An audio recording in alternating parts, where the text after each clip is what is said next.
Pemirsa, pemerintahan Presiden Joko Widodo dan Wakil Presiden Ma'ruf Amin telah berjalan 1 tahun. Hantaman virus corona membuat berbagai prioritas program mengalami kendala dalam perkembangannya.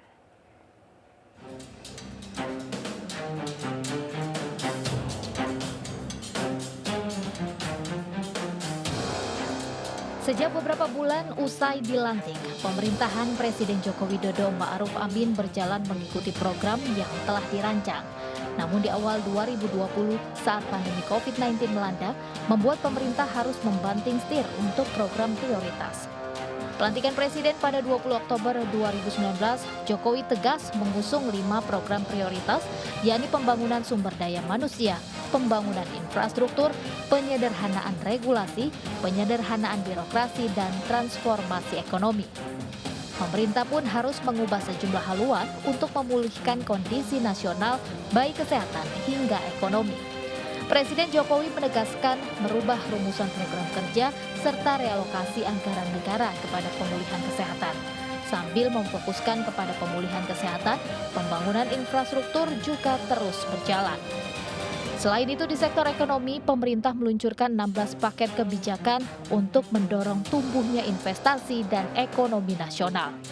Ekonom senior dari Independent of Development for Economic and Finance atau INDEF, Eni Sri Hartati menilai 16 paket kebijakan tersebut justru tidak berjalan efektif karena kurangnya koordinasi antara kementerian dan lembaga. Dalam periode pertama Pak Jokowi sudah mempunyai yang namanya terobosan untuk memacu atau mengakselerasi pertumbuhan ekonomi dengan 16 paket stimulus, ya. Tetapi hampir seluruh 16 paket itu kan nggak kelihatan hasilnya. Di sisi lain, virus COVID-19 berdampak pada perekonomian warga. Banyak perusahaan yang gulung tikar akibat penutupan sektor usaha selama masa pandemi. Gelombang PHK pun terjadi di mana-mana. Demi menanggulangi hal tersebut, pemerintah dan DPR mempercepat pengesahan Undang-Undang Cipta Kerja atau Omnibus Law.